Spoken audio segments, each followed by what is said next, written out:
Gil, Untold presents Shooting Guards. How did this documentary come about? It was always in my back pocket, right? But it was more. I've been trying to tell this story, and the NBA was kind of keeping it from going because they didn't know the angle that I was gonna be on. Um, because there was things that I felt legally was unfair, right? Gun charge in the NBA is 3 to 5 games, 3 to 7 games. 7 games was the most, and that was a gun being fired off. And even though that was in public setting, not NBA setting, but NBA setting, loaded guns, 3 games, right? So it's like the most you can give me is 3 games, right? If you say 7, I might fight you on that. But 3 is the most. Unloaded, don't touch, no fingerprints, wasn't near one. The one thing I did do was say they were mine. I owned up, said, yeah, those are mine. But there was no fingerprint. You didn't have me. There was no one who can say they see me with guns. So I can easily say they weren't mine. And you can't do anything. So when I got suspended 50 games, I was really angry about that idea, right? Because it was more of, bully style. I need you out of the limelight because I don't think you're gonna stop. Right. I think you're gonna keep messing with it and keep going back and forth with the media. So um I'm gonna give you 50 games and we'll see you next year. Mm. And it was like, this is what I gotta accept. And this So I was in never what really was it? It was not to cut you off. This was in a January or February. When did this happen during the season? At what point? December. So Oh, December so early in the 21st. season. Yeah, so December 21st, and then just got back from the West Coast trip. And it didn't come out to the first. Right. So, we didn't even we didn't even think. I woke up to it like, oh who the hell is Peter Vesey? You know what I mean? And once you paint the picture how you paint it, there's really nothing you can do about it after that point. And there's no social media. There's no way to explain your side. So it is what it is. What is your relationship with Javaris at this point? It's actually it's really good. I mean, it was never bad. It was never really me versus him. That was my young boy, right? I mean, he gave you so much credit when you first got there, taking him in and showing him love and Yeah, working out with him, giving you your shoes and all kinds of different shit. yeah, like we used to like every road trip, he had my real room number, right? I didn't have my Name on the list. I didn't have my name on the list because teammates, sidekicks want to come over. They want the $1 million man, right? You know what I mean? They don't want you. It's crazy. You know what I mean? C's knows all Right, they be his looking, hoes go to my float. Then they when go to you his sitting float like, to fuck some more. where is he at? Okay, there he is. Yeah. So I used to keep mine off, and then Javaris, I hit him up. He'd come in, and then he used to talk about just life, right? He'd talk about like like the hood, friends, like I see you don't have friends. How do you break away from them? Because so we used to really just talk about it, and I'm like, listen, you don't have to be a part of the hood. You're rich. Right? You are the NBA player. They need you. You don't need them. You can hire security guards. You can, you know what I mean? Right? You don't need, you can't be both. Yeah. You can't be both. That is a fine line, bro. Right? You know what I mean? You trying to be loyal to the streets. That's not a real thing. Right? Because remember, Ain't no loyalty you're not there. in the same level anymore. Right? They're gonna look like you owe them. That means you owe them forever.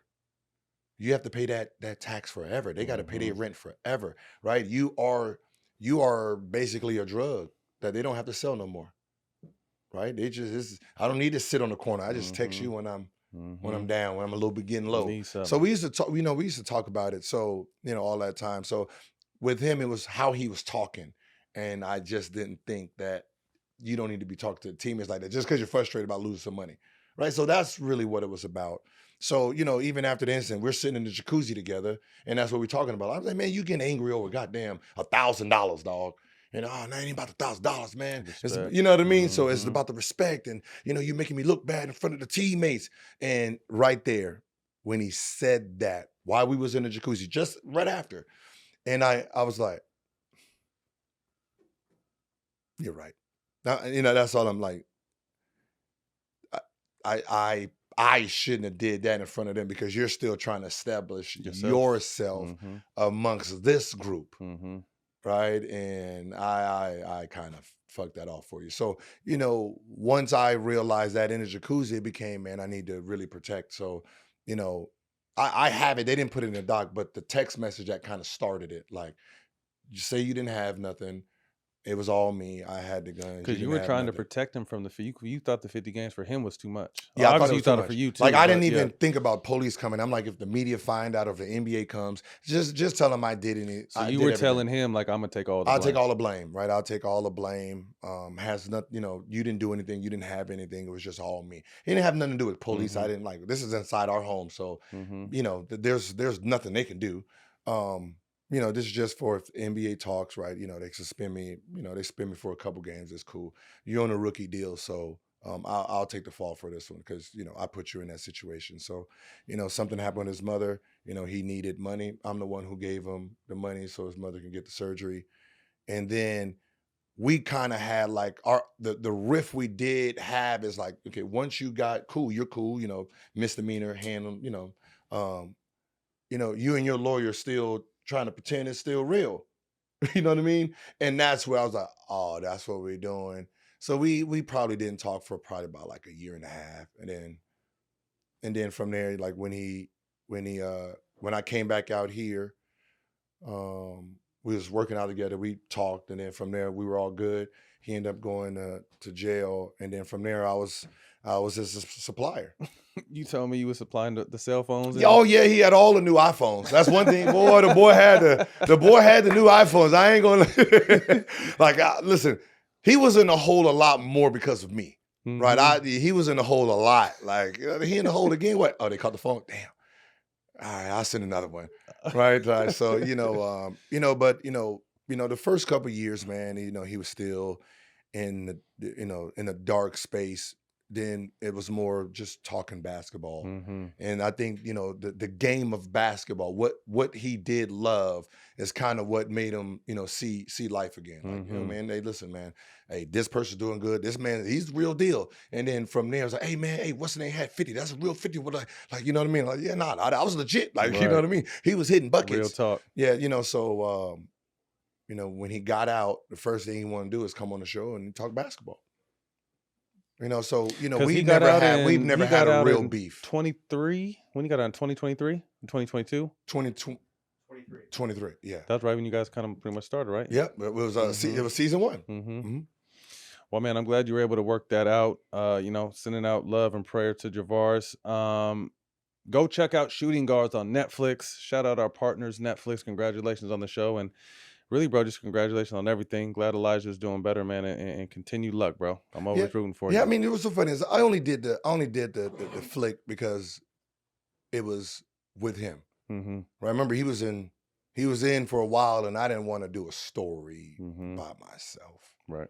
Right? Because I would over Well, I was exaggerated the surprised when I shit out of turned that that. shit on. I was like, what he's because I didn't know he was out. I know. I had no idea. So Yeah, it was one of those things where I was like, man, I can't. It's unfair if I told the story by myself. right. And so I told Netflix, I'm only he's the lead, right? How he tells it, if he's not happy with it, then we're gonna scratch it.